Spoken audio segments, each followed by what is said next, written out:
Welcome to the Eastern Sib podcast at the Historian's Eye. Please subscribe, and if you'd like to be notified when new episodes are released, click the bell icon. Zhou dynasty, from 1046 to 221 BC, slowly began to fall apart, and the separate states of China under its rule fought each other for control during the time of the Warring States period. The 7 states of China all believed they were fit to rule and replace the Zhou. These states battled with each other again and again, but none of them could gain an advantage over the others until Wang Zhang of Qin adopted Xiangyang's philosophy of legalism and warfare, which was total war. The old rules of chivalry, which Chinese armies had always considered, were ignored by the Qin as they crushed one state after another. King Wang Zhang of Qin ruled for only 3 years. He was succeeded by his son, Zhang, who, unlike the 2 elderly kings that preceded him, was only 13 years old at his coronation. As an adult, Zhang would turn out to be a brilliant commander who, in the span of just 9 years, achieved what all of his predecessors had failed to do: the unification of China. In 230 BC, Qin conquered Han.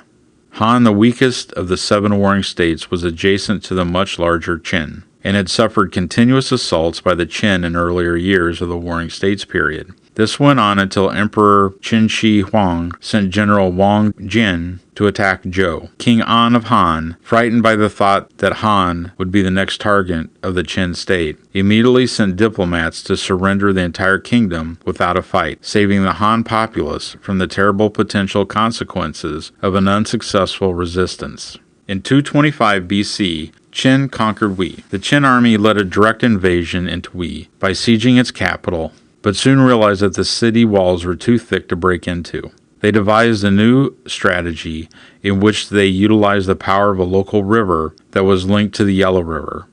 The river was used to flood the city's walls, causing massive devastation to the city. Upon realizing the situation, King Jia of Wei hurriedly came out of the capital and surrendered it to the Qin army in order to avoid further bloodshed of his people. In 223 BC, Qin conquered Chu. The first invasion was, however, an utter disaster, when 200,000 Qin troops, led by the inexperienced general Li Jin, were defeated by 500,000 Chu troops in the unfamiliar territory of Huiyang. Chang'an, the Chu commander, had lured Qin by allowing a few initial victories, then counterattacked and burnt 2 large Qin camps. The following year, Wang Zhang was recalled to lead a second invasion with 600,000 men. High in morale after their victory the previous year, the Chu forces were content to sit back and defend against what they expected to be a siege of Chu. However, Wang Zhang decided to weaken Chu's resolve and tricked the Chu army by appearing to be idle in his fortifications, whilst secretly training his troops to fight in Chu territory. After a year, the Chu defenders decided to disband due to apparent lack of action from the Qin. Wang Zhang invaded at that point with full force and overran Huiyang and the remaining Chu forces.